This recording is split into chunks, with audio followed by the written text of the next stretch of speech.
Assalamualaikum warahmatullahi wabarakatuh. Oke, sahabat semua dimanapun Anda berada, sahabat-sahabat dari Sabang sampai Merauke, juga sahabat-sahabat semua yang berada di mancanegara tentunya ya. Mungkin kita akan coba uh, menyampaikan berita-berita yang sempat beredar di sosial media, karena ini ada kasus penggeledahan kemarin yang dilakukan oleh pihak Polri ya sampai di rumah pribadi Jambisus Febri Adriansah. Oke, kita akan sampaikan berita-berita terkini tentunya yang berkaitan dengan rekam jejak dari beliau ya, Jambisus Febri Adriansah. Jadi rekam jejak beliau ini sudah berawal dari sebelum beliau menjadi Jambisus tentunya. Tentunya banyak kasus-kasus besar ya di negeri ini, kasus-kasus kelas kakap lah di negeri ini yang sudah beliau tangani dan terlibat secara langsung. Di antaranya yang pertama itu kasus tentang gratifikasi Jaksa Pinangki. Beliau termasuk jaksa yang menangani perkara gratifikasi mantan Jaksa Pinangki itu. Jadi Jaksa Pinangki Sirna Malasari yang berkaitan dengan korupsi Joko Chandra ya, yang dalam kasus Casey Bank Bali senilai sekitar 564 miliar ya, itu terjadi yang di tahun 2020 ya. Kemudian kasus berikutnya ada kasus korupsi di PT Asuransi Jiwasraya, yaitu yang terjadi sekitar tahun 2008-2018 ya, sampai sebelum itu. Kerugian negara mencapai 16,81 T. Kemudian berikutnya ada korupsi juga di PT Asabri. Itu tahun 2012 sampai 2019 ya. Yang kerugian negara mencapai 22,78 T. Kasus-kasus besar semua ini. Kemudian yang berikutnya ada kasus dari PT BTN ya. Itu berkaitan dengan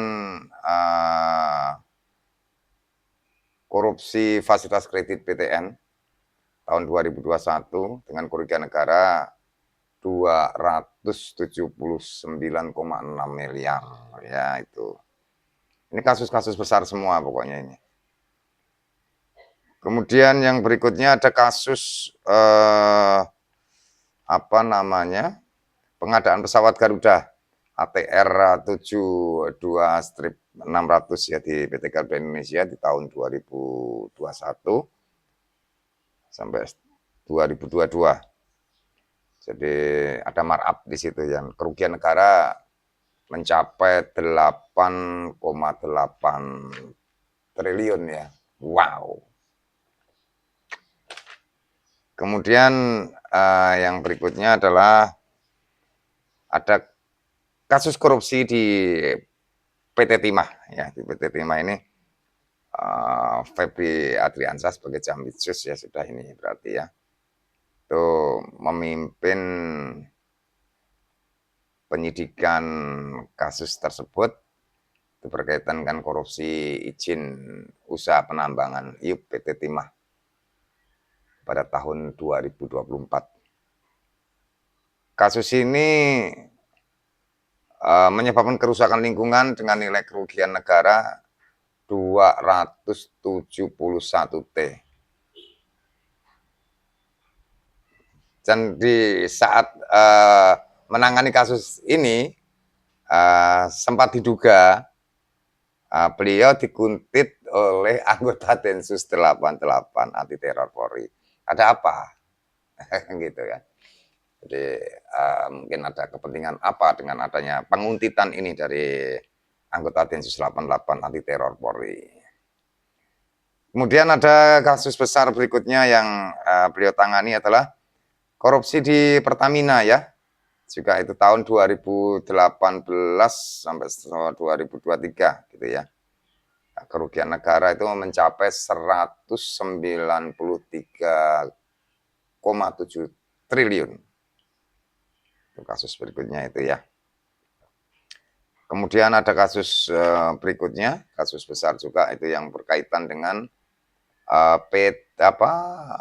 Cargo Shipping Manifest ya. Itu berkaitan dengan PT Duta Palma Group juga itu. Ada korupsi minyak sawit mentah atau CPO ya. Kasus ekspor CPO yang menyebabkan kelangkaan minyak goreng waktu itu ya. Masih ingat ya? Itu di tahun 2022. Kerugian negara diperkirakan waktu itu kerugian negara 11,88 triliun. Dan ada kerugian ekonomi akibat kasus ini itu sekitar 12,3 triliun. Nah, seperti itu ya. Terus dilanjutkan dengan apa? Kan ada berapa operasi, ada 4 operasi yang dilakukan pada saat itu yang berkaitan dengan apa namanya? Cargo Shipping Manifest itu. Operasi yang pertama pada PT Duta Palma Group, ya kan? Itu kasusnya korupsi dan tidak pidana pencucian uang, TPPU. Kemudian permasalahan izin ekspor CPO. Kemudian ada juga yang operasi berikutnya adalah yang ketiga itu impor besi dan baja. Itu kok impor besi dan baja, kemudian ada penyalahgunaan dan impor tekstil ya pada saat itu ya. Jadi pada saat itu di tahun 2021 ya ada kasus impor besi dan baja itu. Beliau sempat memimpin operasi lapangan dan menggeledah kantor-kantor perusahaan importir besi dan baja swasta yang terkait tentunya, swasta yang terkait pada tahun 2021.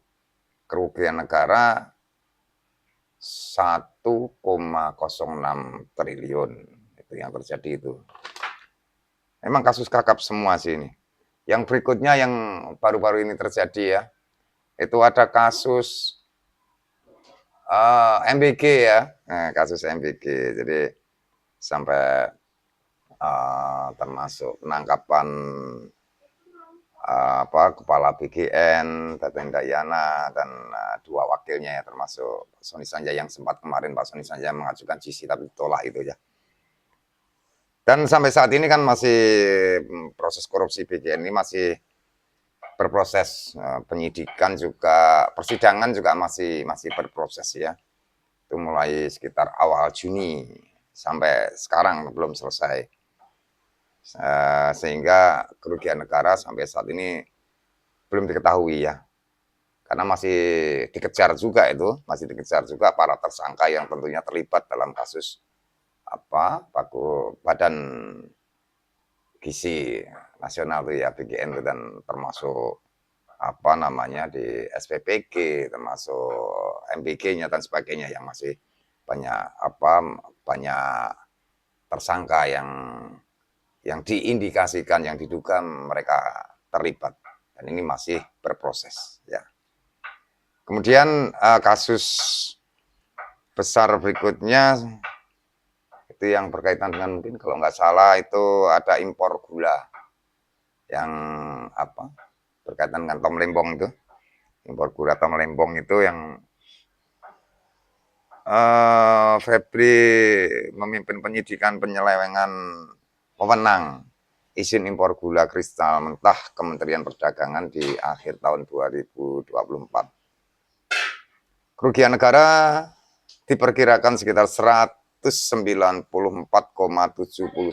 miliar.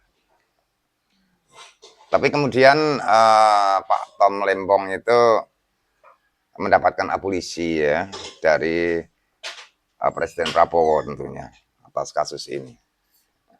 Kemudian yang berikutnya ada kasus besar juga, itu yang baru-baru ini ya sudah diputus di Kementerian Pendidikan dan teknologi ya, tentunya ristek ya, itu yang berkaitan dengan Nadiem Makarim yang sampai diputus sudah 10 tahun penjara ditambah denda yang kalau tidak bisa membayar denda nanti akan dikenakan 8 tahun. Seperti itulah ya. Jadi kasus Chromebook ini adalah kasus pengadaan laptop Chromebook di tahun 2025. Kasus tersebut diputuskan oleh pengadilan dengan kerugian negara 1,56 T. Dan banyak kasus-kasus besar ini yang beliau tangani ini, ada beberapa yang selalu disebutkan nama Jokowi di situ ya. Tapi entah kok tidak ditindaklanjuti seperti itu ya. Termasuk yang pernah disampaikan oleh Ahok ketika masalah kasus di Pertamina itu ya. Kasus Pertamina itu sampai Ahok menyampaikan kalau berani panggil itu Jokowi kan seperti itu. Kemudian di kasus Tom Lembong juga disebutkan ada kaitannya dengan Jokowi juga kan, menyebut nama Jokowi juga. Di kasusnya Nadiem juga seperti itu. Terus sempat juga ya masalah yang dulu ada Hasto itu juga. Itu menyebut nama Jokowi. Tapi dari yang sudah disampaikan itu ya sampai sekarang kan belum ditangani. Jadi kira-kira itu yang bisa sementara ini bisa kita sampaikan. Semoga ini bisa memberikan informasi untuk kita semuanya. Semoga informasi-informasi seperti ini kita kan harus melek ya. Kita sebagai anak-anak bangsa ini kita harus melek rekam pejabat kita ini penting untuk kita ketahui. Karena kita bisa belajar dari rekam jejak para pemangku kuasa, para penegak hukum, supaya kita juga bisa lebih jernih dalam menyikapi segala berita yang masuk di beranda sosial media kita. Oke, seperti itu. Sampai jumpa lagi di kesempatan yang lain dengan video-video yang mungkin lebih menarik lagi. Oke, terima kasih. Salam sehat dan salam satu jiwa. NKRI adalah cinta sejati kita yang harus kita cintai dan kita bela dengan sepenuh jiwa dan kemampuan kita.